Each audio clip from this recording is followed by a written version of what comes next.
नमस्कार।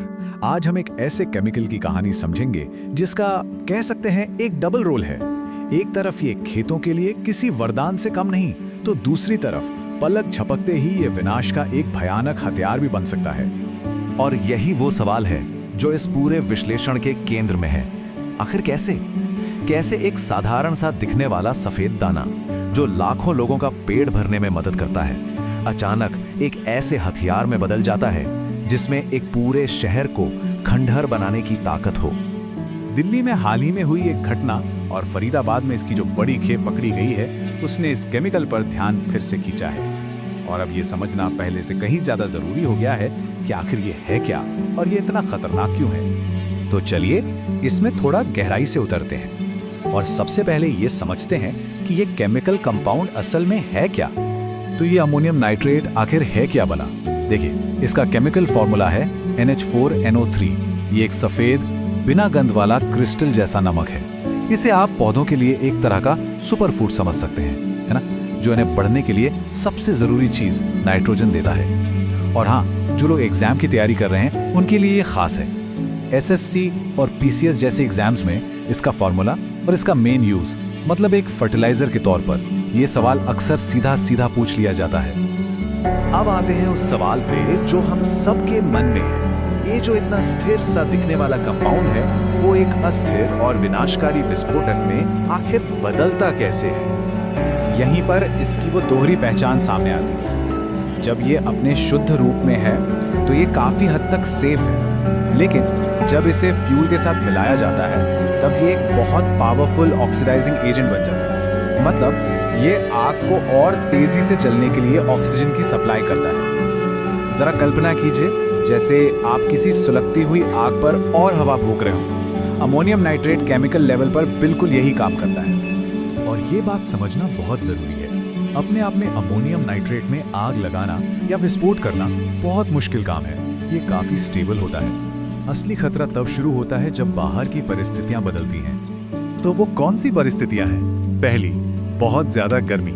दूसरी, हवा के निकलने की कोई जगह न होना। तीसरी, फ्यूल ऑयल जैसी कोई मिलावट। चौथी, किसी बंद जगह में दबाव का बढ़ना। और सबसे जरूरी, जब इसकी मात्रा बहुत ज्यादा हो। जब ये सारी चीजें एक साथ मिल जाती है ना, तो एक परफेक्ट स्टॉर्म बन जाता है और वही हार्मलेस दिखने वाला फर्टिलाइजर एक तबाह करने वाली ताकत में बदल जाता है। इस प्रक्रिया को एनफो बनाना कहते हैं। अमोनियम नाइट्रेट को डीजल जैसे किसी फ्यूल ऑयल के साथ मिलाया जाता है और बन जाता है एनफो। ये बिल्कुल वैसा ही है जैसे आग में घी डालना। और नतीजा, एक ऐसा विस्फोटक जो बनाने में इतना सस्ता और आसान है कि इसका इस्तेमाल माइनिंग जैसे कानूनी कामों से लेकर दुनिया के सबसे विनाशकारी आतंकवादी हमलों तक में किया गया है। चलिए अब जरा अमोनियम नाइट्रेट के उन असली नतीजों पर एक नजर डालते हैं जिन्होंने दुनिया को हिलाकर रख दिया, चाहे वो हादसे हों या फिर हमले। इसका इतिहास सच में विनाशकारी घटनाओं से भरा पड़ा है। 1947 में टेक्सास सिटी में एक जहाज का धमाका, 1995 में ओक्लाहोमा सिटी में हुआ वो आतंकी हमला और हाल ही में 2020 में बेरूत पोर्ट का वो भयानक विस्फोट। ये सभी घटनाएं इसकी विनाशक क्षमता की दर्दनाक यादें हैं। बेरूत में लगभग 3000 टन अमोनियम नाइट्रेट में विस्फोट हुआ था। सोचिए ये कितनी बड़ी मात्रा है। ये 6 साल से ज्यादा समय से शहर के बीचों बीच एक टाइम बम की तरह पड़ा था और इसका अंत एक ऐसी भयानक तबाही में हुआ जिसने पूरे शहर को तबाह कर दिया और दुनिया को झकझोर कर रख दिया। ये चार्ट दिखाता है कि ये केमिकल कितना घातक है, चाहे वो आतंकवादियों के हाथ लगे या फिर किसी इंडस्ट्रियल लापरवाही का नतीजा हो। ओक्लाहोमा में सिर्फ 2 टन ने 168 जानें ले ली, जबकि टेक्सास में एक औद्योगिक हादसे में इससे 1000 गुना ज्यादा मात्रा ने 500 से ज्यादा लोगों की जान ले ली।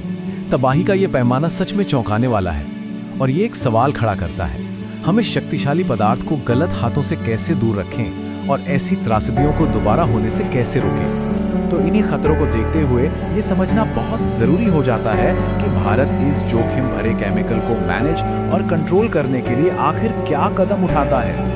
भारत में इसका कंट्रोल एक सदी से भी ज्यादा पुराने कानून एक्सप्लोसिव एक्ट ऑफ 1884 के तहत होता है, लेकिन इस खास केमिकल से जुड़े खतरों को पहचानते हुए साल 2012 में अमोनियम नाइट्रेट के लिए अलग और ज्यादा कड़े नियम बनाए गए। जो लोग यूपीएससी मेंस की तैयारी कर रहे हैं, उनके लिए इंटरनल सिक्योरिटी के पेपर के लिहाज से इन नियमों की जानकारी होना बेहद जरूरी है। और ये एक बहुत ही जरूरी फैक्ट है। नियमों के मुताबिक कोई भी ऐसा मिक्सचर जिसमें 45% से ज्यादा अमोनियम नाइट्रेट है, उसे कानूनी तौर पर विस्फोटक ही माना जाएगा। यह 45% का आंकड़ा याद रखिएगा, कॉम्पिटिटिव एग्जाम्स में इस पर ऑब्जेक्टिव सवाल बन सकता है। तो मतलब साफ है कि सरकार इसके प्रोडक्शन से लेकर इसकी बिक्री तक पूरी सप्लाई चेन को कंट्रोल करने की कोशिश कर रही है। लक्ष्य एकदम क्लियर है, ये केमिकल खेतों में रहे जहां ये जिंदगी देता है, और उन हाथों से दूर रहे जो इसे विनाश के लिए इस्तेमाल कर सकते हैं। तो अंत में ये पूरी कहानी एक बहुत ही नाजुक बैलेंस बनाने की बात पर आकर टिक जाती है। तो हमारे सबसे पहले सवाल पर वापस लौटते हैं। एक सफेद दाना आखिर हथियार बनता कैसे है? जवाब छिपा है केमिस्ट्री और कंट्रोल में। जब ये प्योर हो और इसे सही तरीके से संभाला जाए तो ये एक वरदान है। लेकिन जैसे ही ये फ्यूल के साथ मिल जाए या इसे रखने में लापरवाही हो तो ये एक अभिशाप बन जाता है। मतलब फर्क साइंस में नहीं है, फर्क है हमारे मैनेजमेंट में, हमारी सावधानी में और हमारी जिम्मेदारी में। और ये हमें एक बड़े सवाल पर लाकर छोड़ देता है। ये एक ऐसा संतुलन है जिसे एक समाज के तौर पर हमें लगातार साधना होगा। हम ये कैसे सुनिश्चित करें कि तरक्की के ये साधन तबाही के हथियार ना बने? ये एक ऐसा सवाल है जिस पर सोचना हम सभी की जिम्मेदारी है, क्योंकि विज्ञान तो आगे बढ़ता रहेगा और उसके साथ ही उसके फायदों और उसके खतरों दोनों की क्षमता भी बढ़ती रहेगी।